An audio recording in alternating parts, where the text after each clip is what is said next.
What's up, guys? Welcome back to the Maintenance Man channel. My name is Neil. Thank you for joining me tonight. Tonight I'm going to do a video about batteries for cordless tools. I have a few examples about what I'm talking about here with me tonight that I'm going to go over. I've been really busy at work and stuff, and I had this one story to tell that I thought was kind of funny. So I'm working a couple months back. I'm working, we have a bunch of move-ins and stuff, and I'm working late. My boss calls me up, and he goes, "I need you to go down to this property. I'm going to another property, check another issue." And he goes, "The kid's saying that his tub water is blue." And I said, "Blue?" He said, "Blue." I guess this kid wrote an email and said his tub water was blue, and we got to get the water tested in the whole building, and, everyone's, whatever. We got to do that, even though it's city water. So, I mean, Christ, not even really our issue, right? So I get there, and I start filling up his bathtub, and I'm looking down at the drain, and it looks like regular water to me. So I actually noticed his hot and cold were on backwards. Should have been switched, so I don't know who did that. But so I'm going to go out to the truck to grab a screwdriver, just keep letting it fill up, and I'll be right back. So I come back, and he took a picture of it. He goes, it's blue, see? And I'm looking at it, and I'm like, yeah, I mean, it's kind of tinted blue. So I told him, I go, get me a glass, a drinking glass, something clear. So he gets it, and I take some water out and hold it up to the light, and it's clear as can be. There's a reason why I asked for the cup. And he goes, "Well, I don't understand. Why would it be blue?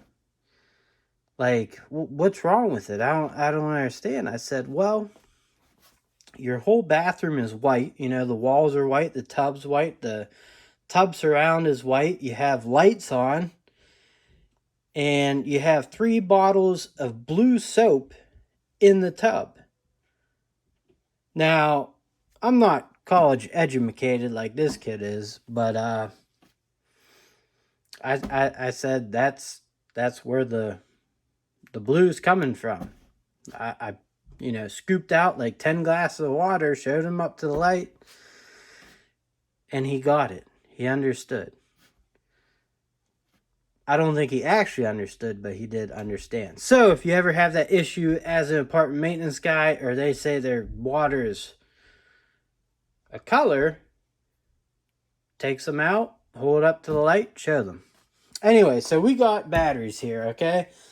Now, one thing I will say is I've used DeWalt tools, I've used Rigid, so I'm going to be talking about them. I do not have any on me, but we got Milwaukee, Ryobi, and Pro Stormer. It's the Pro Stormer. I don't know if it says it anywhere, but Pro Stormer, 20 volt. And we got an old Ryobi NiCad. So here's my thing with batteries, all right? I am a Ryobi fan, and I use Milwaukee, and I mean the performance on the Milwaukee is great, but I just keep noticing little things that really drive me nuts about the brand and the products. And so this is a video I've been looking at and kind of investigating for a while and wanted to put it out there. I'm not sure if there's another one out there like this that speaks out about this stuff. If there is, please put in the description so I can view it. I'd like to see what other people's opinions are. So, getting into it, I honestly think Ryobi has the the superior battery style. I'm not saying their batteries are the best. I'm saying their styling is the best, the way they make them. And the reason why I say that is, I work apartment maintenance and I also do the remodeling and stuff. So a lot of demolition is involved. And if you're going to be demoing stuff, you're going to have a Sawzall. You got the Ryobi one. And we got the cute little Hacksaw, which actually this thing's a beast. So this is more about Milwaukee 18 volt tools, but we'll get into it here. So basically, when I demo out a wall or something using the Milwaukee recip saw, my biggest problem is, and these are 2 batteries that have been used recently to demo a wall. Here's the Milwaukee battery. You can see all that crap and crud that gets in there, and even it builds up so much that it's ruining the front of the battery because of the way it's going in and out of the tool. I mean, I know you can clean it, but this one isn't the worst battery. I have a 9 amp hour at work that's all crudded up because that's what we use the most. And you could barely stick it back in and out. And I've, got paper towel in there, wet and everything, and it's still on there. Flathead screwdrivers and whatnot. It's just built up. And this is the Ryobi battery. As you can see, the post got a little dust down here and around there, but not much to speak of, right? So here's what I've noticed about batteries. And before I start into that, DeWalt, believe it or not, a couple years ago I had a brushless impact DeWalt, a brushless drill, and the compact brushless Sawzall, which is really nice tool. And DeWalt batteries, actually, they fit the tools very well, right? So the biggest complaint I have with the Milwaukee M18 is simply when you're doing demo work or any work, if you're in a construction zone with a lot of dust, their batteries have this huge lip on them. It goes right there, goes around there, goes right there, and also, has some play in it too. So you have that huge lip, and if you're ripping out a wall, it's all that crap's collecting on there, getting in there. Now, if you're using the Ryobi, well, that post, and this is why I think it's a superior battery, is that post goes up in there, and there is no lip to the battery. And not only that, it has kind of like a grade away. So like any dust that comes down, it's going to fall off and away from the battery. Now, some dust does get in there because when you're ripping out a wall, everything's dusty, even if you got fans running and stuff. Just the nature of the beast. Now, the M12, I obviously used this recently to get up into a ceiling. The only complaint I would have, it has these slits, but that's so you can pinch the battery out. Every 12 volt battery has that. But everything's going to slide past, On the Pro Stormer, now it's an impact, but, my bad, that's classic maintenance man right there. Even Pro Stormer has not much of a lip, but it is graded away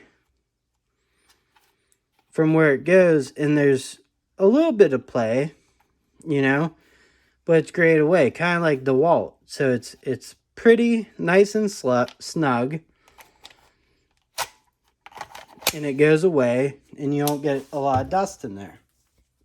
Now, in terms of actual batteries, I have not had a problem with Ryobi batteries. This is their new 3 amp hour, and that is their old 2.6 amp hour. Same size, you know. And this is an older battery. I have 2 of these, and this is a newer one that came with a set. But I have a few of these that are older that are still working great. This one still works great, and I even have 2 old NiCads still just hanging on for dear life. But they don't get used very, very often because I do have a lot of Ryobi batteries. But every once in a while, I do got throw them into rotation. Usually put them on a drill, you know. Anything else kind of really eats away at them. But as you can see, that lip is just, I don't know. To me, I really like the performance of Milwaukee tools. But there's a lot of stuff that, you know, it's a little frustrating. So I think out of these few brands I mentioned, the design, I think it's flawed. Let me know your guys' opinions in the comment section. I know people knock Ryobi for being a homeowner tool, and you know, maybe, but they work. They work great. They work for me. They do what they got to do, and I love them. I really do. So that's my little battery demonstration. I really do think that's just the superior battery design. So anyways, guys, I appreciate, you know, everyone watching, all the new subscribers, all the old subscribers. I really enjoy making videos, interacting with you guys. If you aren't subscribed and like the content, please get subscribed. And I'll catch you guys on the next one. Later.